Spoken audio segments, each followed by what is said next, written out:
I'm Carly. I started Improving Birth with Christine, and we joined from improvingbirth.org. At the time, they only had U.S. Rallies, and we looked at each other, and it's like, if we can't get a rally going out here, then who else is going to do it, right? I mean, it came down to nobody knew what was going on. Nobody knew that Improving Birth existed out here. Nobody knew what the state of our maternity care was. We certainly didn't know. We thought it was awesome. We thought it was awesome. We're not the States, we're Canada. No, it's going to be great. We thought that birth was fine out here. We thought that there was informed consent. We thought that there was just the evidence-based care, and we went into the hospital and we found out that it's not like that at all. Even with midwives, they have their hands tied really by just the system. There's not much they can do unless you have a home birth. And if you've been following for a while, you know, we both had a home birth. I planned mine. Not so planned. Planned. No, she planned to have her daughter in the hospital as a VBAC, a vaginal birth after cesarean. Really given a choice. But yeah. She ended up going into the hospital or afterwards just to be checked out, but it was all fine. She had a great HBAC, didn't you? Sure did. Yeah. Yeah. And if we wouldn't have done that, she wouldn't have done that if she hadn't known that she had the option to just refuse.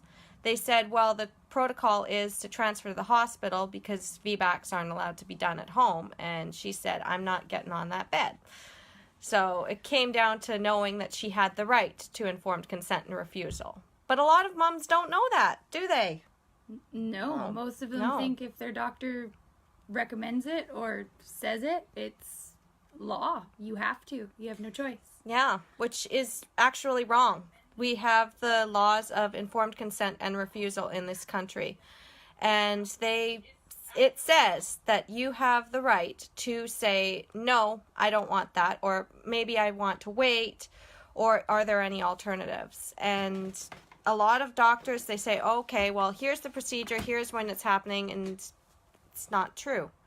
Some doctors are really great with informed consent and refusal. Midwives are really great with informed consent and refusal. They can be. Yeah, every care provider is different. Yeah. You really have to go in interviewing them. Well, that's a thing that lots of people don't know either, is that just because our healthcare system is quote unquote free, you're still a consumer. They're getting paid to provide care to you. Yeah. So if you're not happy, leave. You have every right to leave. You have every right to a second opinion, a third opinion, a fourth opinion. You have every right to be like, this is not the care provider for me, and go somewhere else. Just because you've been seeing them your whole pregnancy doesn't mean that they're it for you. If you have agreed to something and now all of a sudden they're saying, no, I'm not into that, you can't do that. Yeah, like I was saying, if you're not happy with your care,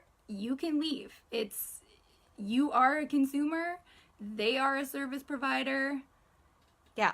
You can say bye to that service if you're not happy with that service. We have another team member, we can't get everybody in the frame, but she also decided at, 40 weeks, Wendy? Was it 40 weeks or just before your due date that you decided you were switching care and you weren't going to go with them? 37. She was 37 weeks. Already term, guys. She was 37 weeks, and she wanted to have a vaginal birth after 3 cesareans. Ashley called us beauties. Oh, that was thank nice. you. That was very nice, Ashley. Thank you. So, I mean, she wanted to have a vaginal birth after 3 cesareans, and nobody in Fraser Health wanted to do it. They were awful with that. And she said, that's it, I'm switching care. Hi, Wendy. Hi, Wendy. Hey, ladies.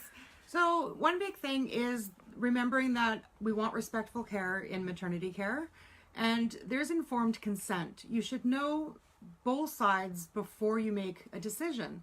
But on the other side of that is also informed refusal. Once you have all the facts, you have the right to not do what the doctor is suggesting.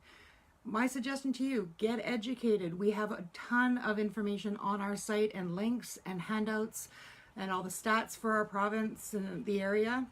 Do your, get that information, be comfortable with your decision. It's your body, your baby, and just do what you need to do. There is always going to be a plan B. We're not saying that you have to do one thing and one thing only, but you have to do what's right. And after 3 C-sections, I had a vaginal birth, no complications. I was older, I was overweight, I'd had the 3 previous C-sections, I had gestational diabetes, everything was against me. And yet I had a very successful VBAC. That was with the Power to That was Push with the campaign, Power to Push right? campaign out at the Best Birth Clinic at Women's Hospital in Vancouver. They're amazing there. I had to drive an Amazing. hour, but you know what? It was so worth it in the end. And what did they say about that analogy about the tree climbing or whatever? They basically said, would you allow your kid to climb a tree? This isn't the Power to Push campaign. No. This is a different unsupported OB. doctor. Yeah. I was like, no, you do everything to keep your kids safe. Well, no, my kids climb trees all the time. Like, yes, they might fall. Yes, they might break a limb, but you can't bubble wrap life. So that's why I did that. Today is the 11-year anniversary of my miscarriage, and I was given such disrespectful treatment that to this day, it was what the doctor said and what the doctor did that really affects that experience. And I walked out, no matter what they were saying, I walked out of that doctor's office. I did, talk to my own doctor. You have to advocate for yourself. It is very important so that you have that experience and not the bad experience that will haunt you for the rest of your life. Yeah, absolutely.